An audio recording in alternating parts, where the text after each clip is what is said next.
he says, oh, well, we're going to vote on a law now. He has a law that he wants to pass. It says, elect player. Give this card to the elected player. It's called Minister of Commerce. Someone has to regulate all this commerce, and that someone is me. So give this card to whoever gets elected. During every status phase, the elected player receives one trade good from each player that has at least one active trade agreement. So this is going to get whoever gets elected a lot of money. Now, so he's hoping that this law is going to pass.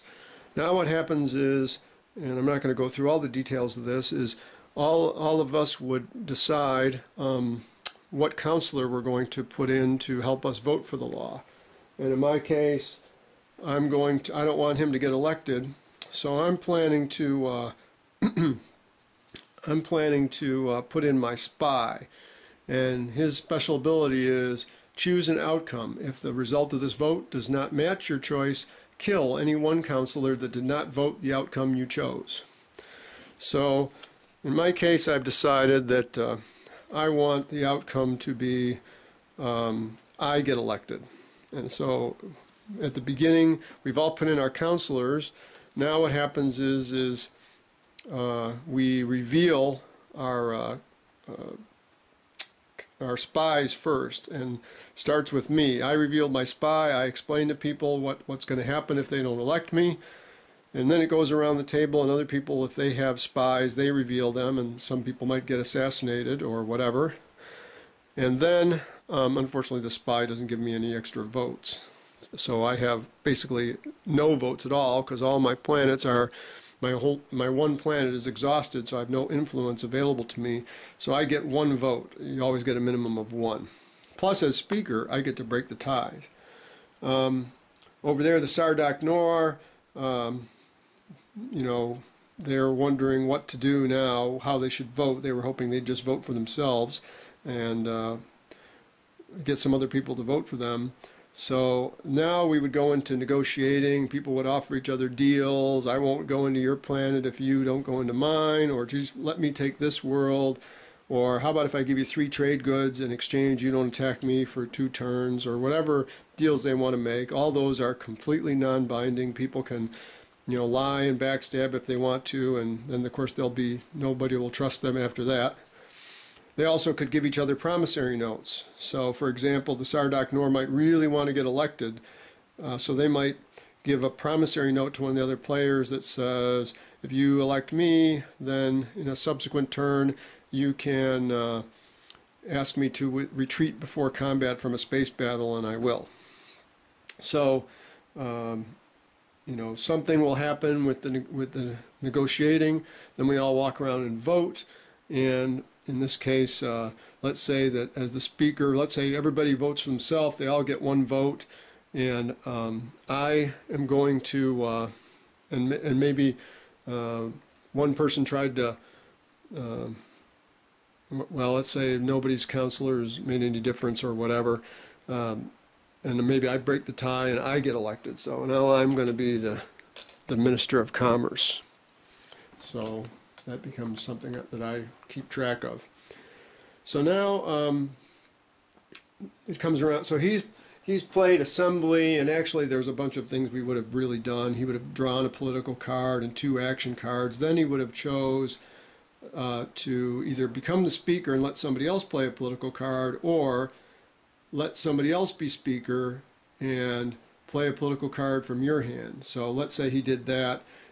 He decided that he was going to take speaker away from me and give it to somebody else. So somebody else became speaker. They'll get to pick strategy cards on the next round first, and they got to decide what we were going to vote on. Now the rest of us have to decide if we want to play the secondary ability, morale boost, which is spend a command counter from your strategy area to refresh any number of your planets with total combined resource and influence of 6 or less. Well, I just spent my planet, so this would be a great opportunity for me. So I will spend one of my strategy counters, so it goes back in the bank, and I can refresh my home planet for 5 resources again. So now I have 5 more resources to do something with. Now actually it turns out not to be such a great opportunity right now, because I don't think I can do anything with those 5 resources. if I hadn't already built it in my home system, or if I had another space dock somewhere, I could use those to build somewhere. So I guess given that, I probably wouldn't have spent the, so let's say I don't. So now the assembly card gets flipped over saying it's been done. Now it comes back to me. I'm going to do technology. I get it tech for free, and if I had 8 resources, oh, I could have had resources, I could have had 5. I didn't do that. I could have had 5 if I'd done that. Let's say I did. So I did the strategy thing I talked about earlier, used the secondary ability of assembly. So that would have given me 5 resources from this. And also I have 2 trade goods, that would be 7. And I can also discard one of my political cards. They're also, besides using them for politics, you can discard them and get a trade good. So I discard one of these, and that gets me a total of 8, which means not only do I get a free tech, but I can buy a second one for 8 resources. I could have bought it cheaper if I owned any planets that had a tech discount.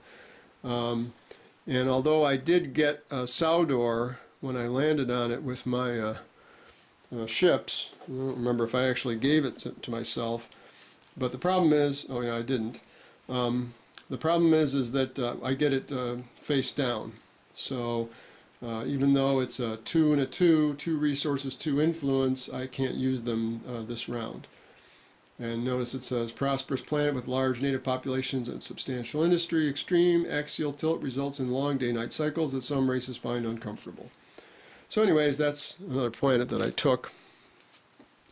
So I can get 2 technologies. So I might look over at my technology tree and decide that for free I'm going to take, I have Hylar assault lasers, I'm going to take deep space cannons. That lets my PDS units, my planetary defense systems, fire not only at people who try to invade that planet or try to move into that system, but I can fire at people that try to move adjacent to the system where the PDS unit is. So I'm going to take that, and I'm going to take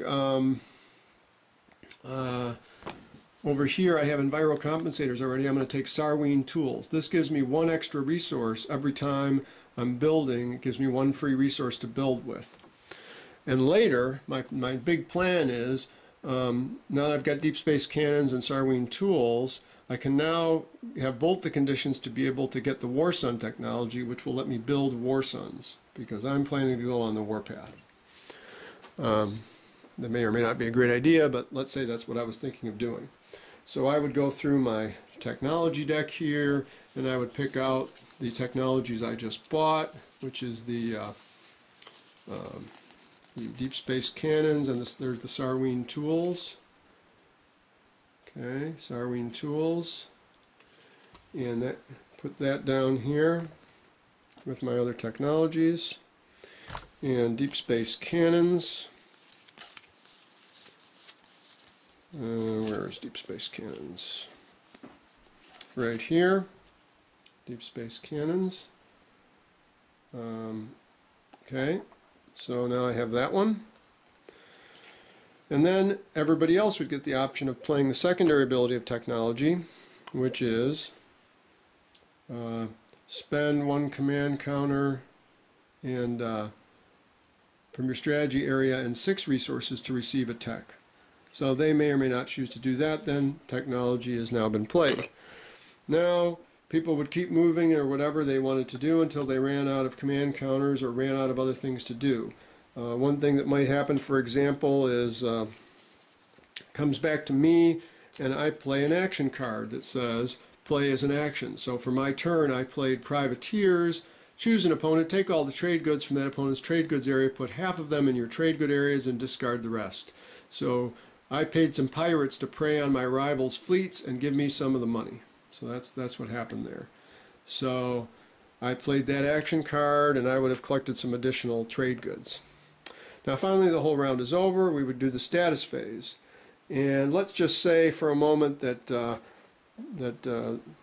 at this point the one public objective that's been revealed is I successfully invaded 1 planet containing an opposing ground force this turn. Well, nobody's done that yet. But now everybody's thinking about next turn, how are they going to do that? Meanwhile, my preliminary objective for me is I control a planet that was controlled by an enemy player this round. So guess what? If I take out that planet that he just took with the artifact, I could get 2 victory points, because you can claim 1 public objective and 1 of these secret or preliminary objectives in the same round. That's normally one of the few ways you can get more than 1 victory point in the same round. So now my plan for turn 2 is or round 2 is I'm going to be trying to take his planet with the artifact on it that he just took. So now it's the end of the turn. We would remove these command counters from the board. We would each get 2 command counters back, and I choose to, place them onto, 1 in here and 1 in here. I can also redistribute command counters, so I don't have any fleets with more than 2 big ships in a fleet, but maybe I'm going to put 3 ships into where when I attack him there. So we'll leave my command counters where they are. So now it's the next round. Nobody claimed any victory points. We would refresh all of our planets, so the planets we just conquered are now available to us. We would each get an action card and 2 command counters. We already did that. Return the strategy cards back over so they can be chosen again. Now, what I like to do now is now let's pretend we're partway through the next turn, and I decide to invade that planet and take Melon from him so I can get those 2 objectives and get 2 victory points this turn. So I would take a command counter from my command pool and place it into this system. His would be gone because that was from last turn. And now I can move ships in. Now I can move ships from any place on the board that can reach that square, or that system, that hexagon. So I'm going to move my carrier, and he's going to pick up these 2 ground forces from the planet, bring them along, and this other one is still on board the Dreadnought, and he's coming along. By the way, remember my special ability is my Dreadnoughts get +1 in space battles, and my ground forces get +1 when we're attacking, +1 when we're invading somebody in invasion combat. So good news there. I'm also going to bring along the fighters. They can't stay by themselves without the support of the carrier. They have to come. And from my home planet, I'm going to move out my cruiser. He's going to come along. Now, normally with stasis capsules, he could bring a ground troop with him. I guess I will do that. He can't bring the mech unit, though, because mechs are not considered to be ground forces. They can be transported by carriers, but they don't get to do anything that says this is for ground forces. And stasis capsule specifically says you can bring a ground force. So I brought all those things in there. So now what happens is we're going to fight a space battle. So if we go down to our turn sequence chart here and take a look, what it says is for a space battle is the first thing is we have destroyer anti-fighter barrage. Now nobody has any destroyers, so that step happens or skips. Now we have, is anybody going to play an action card before combat? And I have a action card. I say I'm going to play this action card, and then I play morale boost. It says before the battle you make an impassioned speech to your brave soldiers from the safety of your palace. For 1 combat round, not the entire battle, all of your units receive +1 on all combat rolls. Play immediately before any space battle or invasion combat round. So we're about to do the first round of combat. Now he says, I'm getting out of there. I'm going to declare a retreat, which he has the option to do at the beginning of each round. Now he still has to fight the 1 round, but if he survives, he can retreat. Unfortunately, he'll be leaving his ground forces to their doom, but he can maybe still get his carrier out. So now I'm going to attack him. So first I'm going to roll for my Dreadnought. Well, I think